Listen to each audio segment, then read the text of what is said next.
दोस्तों, इस दुनिया में कोई भी ऐसा व्यक्ति नहीं है जिस व्यक्ति के पास छोटी मोटी परेशानी ना हो। लेकिन कुछ व्यक्ति ऐसे होते हैं कि अपने परेशानियों को दूर करने के लिए वह जल्दबाजी में गलत फैसला लेते हैं, लेकिन उसी गलत फैसले की वजह से अब उनका जो हंसता खेलता परिवार होता है पूरी तरह से तबाह हो जाता है। लेकिन हाँ, उसी की वजह से आज परिवार में ऐसा मुसीबत आया जिसकी आप कोई कल्पना नहीं कर पाएंगे, क्योंकि आज घटना में सेम होता ही कुछ ऐसा है। आज की घटना में क्या था, आज की घटना में क्या हुआ, आज की घटना की आप पूरी तह तक सच्चाई जानने के लिए इस वीडियो को आप लास्ट तक जरूर देखिएगा। नमस्कार दोस्तों, मैं प्रदीप कुमार आपको ऐसे कैसे क्राइम चैनल पर मैं स्वागत करता हूं। दोस्तों, आज की यह जो सच्ची घटना है, यह घटना सुनाने से पहले मैं आपसे एक छोटा सा रिक्वेस्ट करना चाहता हूं, क्योंकि आप अगर इस चैनल पर नए हो और पहली बार आए हुए हो तो एक बार जाकर अपने इन्हीं हाथों से आप इस चैनल को लाइक और सब्सक्राइब और शेयर ज़रूर करें, ताकि आपकी वजह से इम्पोर्टेंट होने के नाते यह जो वीडियो है यह काफ़ी लोगों तक पहुंचाया जा सके। और इसके लिए हम आपके तहे दिल से शुक्रगुजार रहेंगे, क्योंकि दोस्तों आज की यह जो सच्ची घटना है, यह घटना ठीक उत्तर प्रदेश है और उसी का जाना माना महानगर पड़ता है और कानपुर, और ठीक उसी में ही एक जाना माना बजरिया अब कस्बा पड़ता है, और ठीक उसी का ही सटा हुआ शीशा मऊ एक जाना माना मोहल्ला पड़ता है। उसी मोहल्ले से जुड़ा हुआ एक इधर बड़ा चौराहा पड़ता है। अब वहीं के रहने वाले होते हैं गणेश शंकर जोशी के परिवार में उनकी अपनी पत्नी होती है, लेकिन मौके पर उनके टोटल 2 बच्चे भी हैं, जिसमें अब बड़ा बेटा इधर विजय शुक्ला उर्फ बबलू होता है और छोटा बेटा इधर धर्मेंद्र शुक्ला होता है। लेकिन परिवार जो होता है अब गणेश शंकर जोशी का जो खूबसूरत परिवार होता है बड़े तौर तरीके वाला होता है। समय के हिसाब से उनका परिवार तौर तरीके से भागता है, लेकिन इधर उनका जो बड़ा बेटा होता है बबलू अब जैसे पढ़ाई पूरी कर लेता है तो उसी वक्त अपने परिवार के पूरी मजबूरी को देखता है और समझता है, बूझता है। समय के हिसाब से परिवार में ढलान सोचता है कि अब तौर तरीके से हमारा परिवार जो होता है अब चल पाए, और उसी कोशिश में लगा पड़ा रहता है कि पढ़ाई तो पूरी हो गई, अब हमें कहीं ना कहीं नौकरी करना चाहिए। अब यही सब सोच साच कर अब बबलू जो होता है नौकरी की तलाशी करना शुरू कर देता है। तो भाई काफ़ी मेहनत करता है, इधर तो दौड़ता धूपता है, लेकिन उसके हिसाब से उसको नौकरी नहीं मिल पाती है। तभी उसके अपने कुछ सहयोगी होते हैं जो एक नेतागिरी में होते हैं। अब उन्हीं के द्वारा बबली को एक अहम जानकारी मिलती है, और ठीक जो होता है अब जाकर ठीक पनकी होता है वहीं पास ही एक बैंक ऑफ बड़ौदा होता है। अब उसी में जाकर चपरासी की नौकरी मिल जाता है। अब बबलू तौ तरीके से वहीं जाकर चपरासीगिरी की अब नौकरी करता है, और समय तौ तरीके से बीतता है, और उसी के हिसाब से वहाँ उसको अपनी आमदनी मिल जाती थी, और उसी से उसका परिवार भी तौ तरीके से चल पाता था। अब उसके परिवार में उसके जो पिता होते हैं अब इधर गणेश शंकर जोशी उसके मेहनत और लगन को देखकर काफ़ी खुश हो जाते हैं, तौर तरीके से सोचते हैं, और अपने छोटे बेटे की स्थिति को भी देखते हैं। अब सोचते हैं कि बेटा भी हमारा अब शादी के दिल पहुंच चुका है, उसकी भी शादी करा दिया जाए। यही सब सोच साच कर अब धर्मेंद्र की शादी के लिए भी रिश्ता देखना शुरू कर देते हैं। अब गणेश शंकर जोशी जो होते हैं काफ़ी तलाशी करते हैं, लेकिन छोटे बेटे धर्मेंद्र के लिए अब कोई लड़की नहीं मिल पाती है, क्योंकि बड़ा जो बेटा होता है सोचता है जब तक अपने परिवार का खर्चा बर्चा चल नहीं पाएगा तब तक हम शादी नहीं करेंगे। लेकिन होता कुछ उल्टा है। बबलू एक दिन अब मौके पर ठीक विजयनगर गया हुआ था। उसके कुछ रिश्तेदार होते हैं, उन्हीं रिश्तेदारों में उनकी अपनी शादी होती है, उसी में उसको इनवाइट हुआ होता है। अब बबलू जब वहाँ पहुँचता है तो वहाँ पहुँचने के बाद जो होता है उसकी मुलाकात एक खूबसूरत युवती से होती है, क्योंकि जिस स्टेज के सामने बबलू मौके पर खड़ा होकर चाय नाश्ता कर रहा था तो ठीक उसी के बगल एक खूबसूरत युवती होती है, जिसका नाम होता है शिवानी उर्फ खुशबू। और देखने में काफ़ी खूबसूरत होती है और चंचल होती है, लेकिन बबलू जैसे ही उसके नज़रों को देखता जान पहचान बढ़ाता, पता चलता है अब खुशबू जो होती ऑलरेडी शादीशुदा भी होती है, लेकिन परिवार में अभी उसके कोई औलाद भी नहीं होता है। लेकिन इधर पहली नज़र में दोनों जान पहचान बनाते हैं, मुलाकात बढ़ता है, और यहाँ तक कि दोनों काफ़ी घंटे वक्त वहाँ बिताते हैं। और इधर खुशबू और साथ में बबलू के बीच वहीं दोस्ती का हाथ बढ़ जाता है, क्योंकि गांव करीब होने की वजह से, रिश्तेदार होने के नाते जो होता है बबलू अब हर रोज़ उस गांव में आना जाना शुरू कर देता है, और खुशबू से मुलाकात करने के लिए कोई ना कोई बहाना ढूंढ भी लेता है। और मुलाकात करने के बाद उसको बहाना मिल भी जाता था। और दोनों के बीच ऐसा प्रेम प्रसंग चलता है ना, इसकी खबर कभी जो होता है खुशबू के पति छोटू को लग पाता है। और इधर पीठ पीछे अब जो होता है अपनी प्रेम लीला खुशबू अब इधर बबलू के साथ चलाया करती थी। अब सिलसिला यह चलते चलते लगभग जब 3 महीने का वक्त बीत जाता है तो इसी बीच खुशबू को एहसास होता है काश हमारे जीवन में अगर बबलू जैसा पति होता है तो आज हमारा जीवन होता है काफ़ी खुशहाल तरीके से बीत पाता।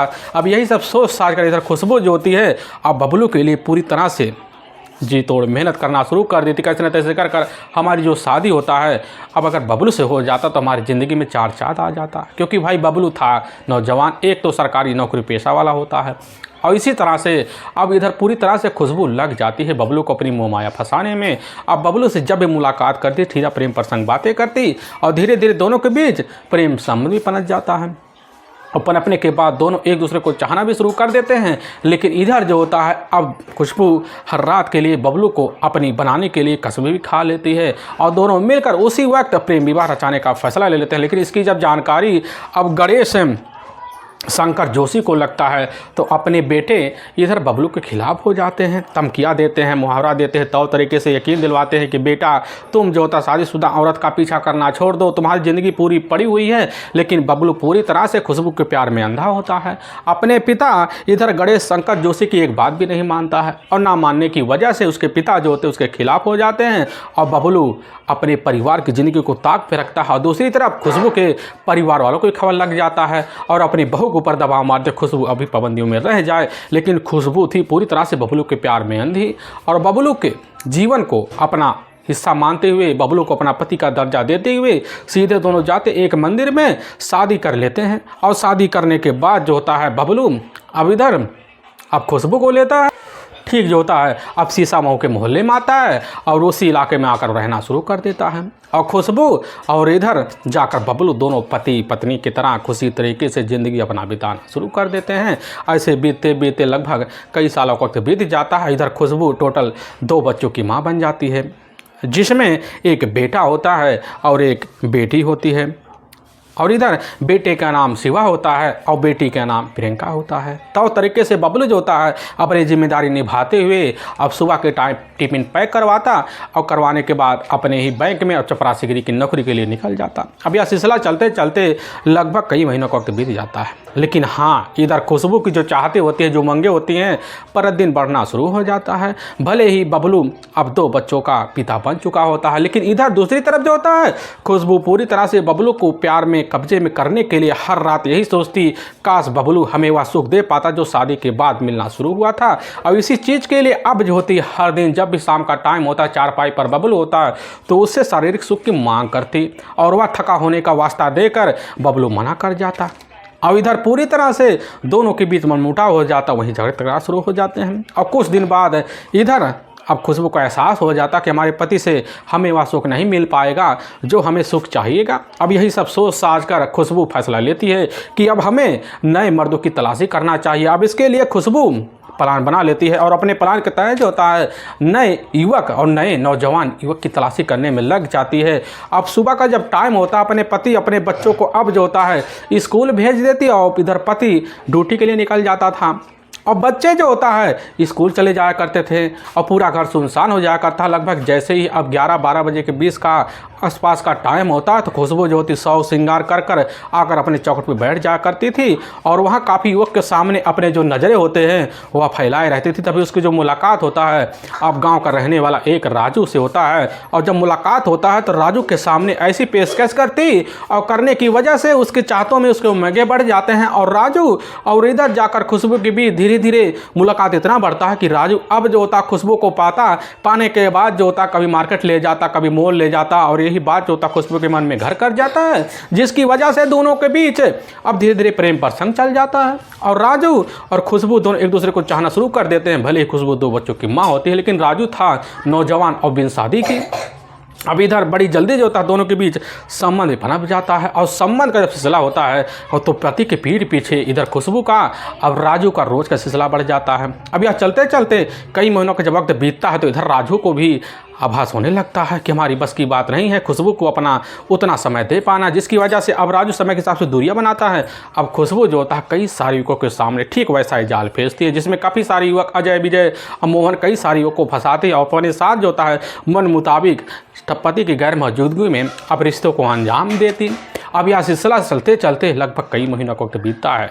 अब मोहल्ले वाले खबर पा जाते हैं कि इधर खुशबू को जो होता है हमारे मोहल्ले के रहने वाले कई नौजवान युवकों के साथ जो होता है खुशबू का प्रेम संबंध है। अब तरह तरह के चर्चे होते हैं, लेकिन इसी चर्चों की जो खबर होता है जाकर बबलू के कान में पहुंचता है और उसी वक्त सनस रह जाता है, लेकिन सोचता है अब इन सब की गहराई की सच्चाई जानने के लिए हमें अपनी पत्नी से पूछताछ तो नहीं करना चाहिए। अब इसके लिए बबलू प्लान बना लेता है। उसी प्लान के तहत जो होता है अब एक दिन प्लान बना लेता है। अब उसी प्लान के तहत जो होता है इधर बबलू अपने इधर बैंक कंपनी से मौके पर छुट्टी ले लेता है और लेने के बाद जो होता है बिन बताए अपने कमरे पहुंचता, देखता दरवाज़ा तो खुला हुआ, बच्चे स्कूल गए हुए हैं और दरवाजे के अंदर जब शामिल होता अपनी पत्नी खुशबू और साथ में दो नौजवान युवक को साथ एक साथ जब पाता वहीं सन्ना से जाता, वहीं अपनी पत्नी का पिटाई करता है।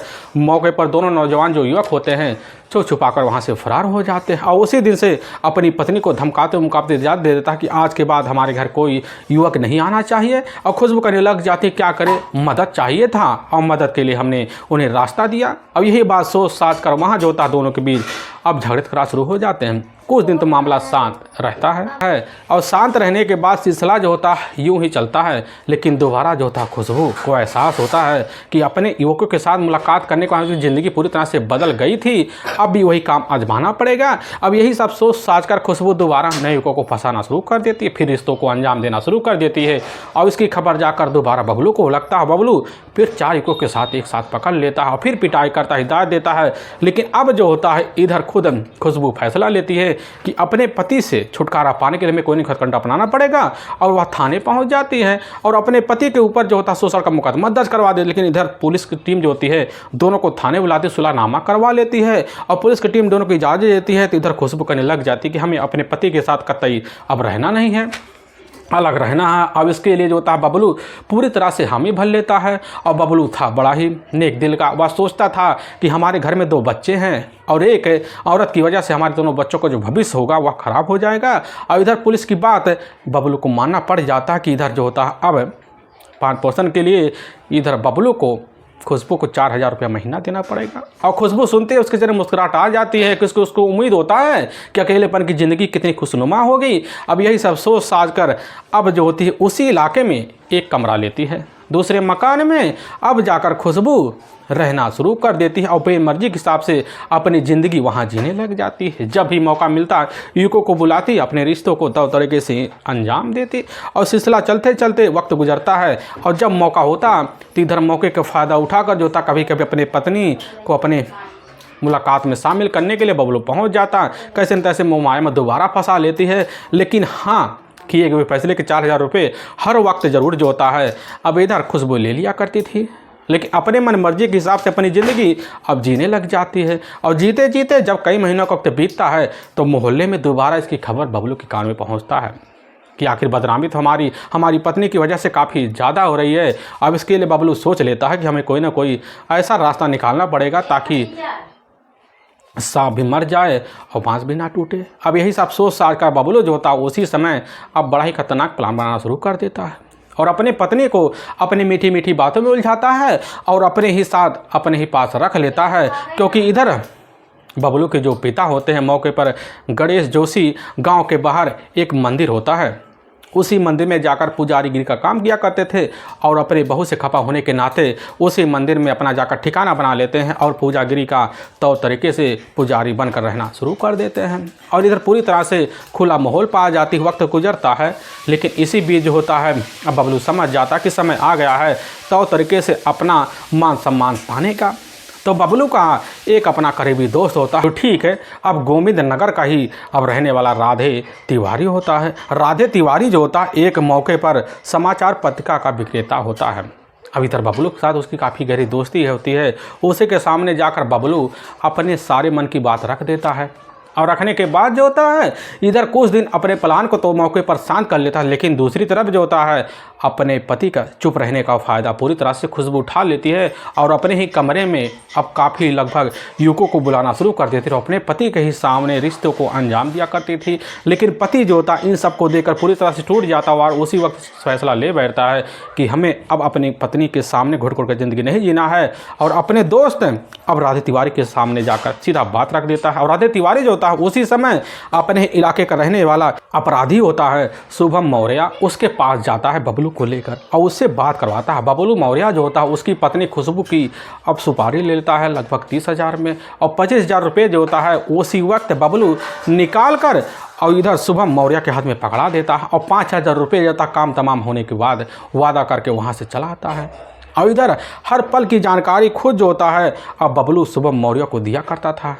और तभी अब इधर जैसे ही अब 31 जनवरी साल 2015 का वक्त होता है, रात का वही 10 बजे के आसपास का टाइम होता है, तो उसी वक्त इधर राधे तिवारी और शुभम मौर्य और साथ में एक विजय उर्फ पुच्चू होता है जो इधर शुभम का दोस्त होता है। अब तीनों जो होते हैं मौके पर बबलू के कमरे में पहुंच जाते हैं और बबलू वहीं होता है अपने ही कमरे में बैठाता है तीनों को और बैठा कर वहाँ काफ़ी सारे शराब के पैक लगवाता है और लगवाने के बाद जो होता है उनको तौर तरीके से वहाँ समझाता बुझाता हुआ कहने लग जाता कि हम जा रहे हैं अपने दोनों बच्चों को अब उनके दादा के पास छोड़कर आ जाएंगे, लेकिन इसके बीच तुम्हें जो करना है वह खुला माहौल में कर लेना। अब यह तीनों समझ जाते हैं और अपनी पत्नी से वहीं बबलू कह देता कि दोनों बच्चों को हम ले जा रहे हैं, अब उनके ही दादा के पास थोड़ा वक्त बिताएंगे और वहाँ से फिर चले आएंगे। और यह बात उधर खुशबू सुनती है, कहने लग जाते हैं ठीक है तुम चले जाओ। बबलू अब दोनों बच्चों को साथ लेता और लेने के बाद ठीक गाँव के एक बनखड़ियेश्वर मंदिर होता है। अब उसी मंदिर में वहाँ जो होते हैं एक पुरोहित गिरी का काम किया करते थे। अब वहीं उनसे ले जाकर दोनों बच्चियों से मुलाकात करवाता है दादा होने के नाते। इधर गणेश जोशी जो होते हैं दोनों बच्चों को मौके पर वहीं अपने पास रखते हैं और इधर पूछते हैं अपने बेटे से क्या हुआ, तो उनका जो अपना बेटा होता है मौके पर कहने लग जाता है कि पिताजी आज शाम को 4 बजे के आसपास की बात है, तो उसी वक्त ना खुशबू अब बैंक से कुछ रुपये ली और लेने के बाद बोली हम बाज़ार जा रहे हैं, लेकिन बाज़ार गई वह लौटी नहीं है। हम उसकी तलाशी के लिए करने के लिए अब बाज़ार भी गए थे, लेकिन वह हमसे मुलाकात में उसका आमना सामना ना हो पा रहा है और हमें लग रहा कहीं वह चेन्नई तो नहीं चली गई। और चेन्नई जाने की बात सुनकर गणेश जोशी कहने लग जाते हैं कि ठीक है उसको चले जाओ तो चेन्नई तलाशी करो। लेकिन इधर जो होता है बबलू अपने पिता को अपनी बातों में दूसरी तरफ उलझाता है और अपने छोटे भाई को साथ लेता है और ठीक चेन्नई बहाना मारकर वहाँ से निकल जाता है। और लेकिन दूसरी तरफ जो होता है जैसे ही आधे घंटा वक्त बीतता है तो तीनों के तीनों जो होते हैं एकाएक अब खुशबू के ऊपर एक तेजधार हथियार लेकर टूट पड़ते हैं और वहीं गले पर हथियार चलाकर उसकी बेरहम तरीके से हत्या कर देते हैं। हत्या करने के बाद जैसे कुछ वक्त बीतता तो वहाँ बबलू पहुँचता कमरे के अंदर आता है और इधर अपनी पत्नी खुशबू को देखता पूरी तरह से फर्श पर खून से लथपथ अवस्था में पड़ी हुई है। वह सोचता है कि शिनाख्त मिटाने के लिए हमें कोई ना कोई तकरीबन तो अपनाना पड़ेगा और वहाँ से तेजाब लेकर आता है और चेहरे पर पूरी तरह से बिगाड़ देता है और कई बॉडी के हिस्से को पूरी तरह से ख़राब कर देता है।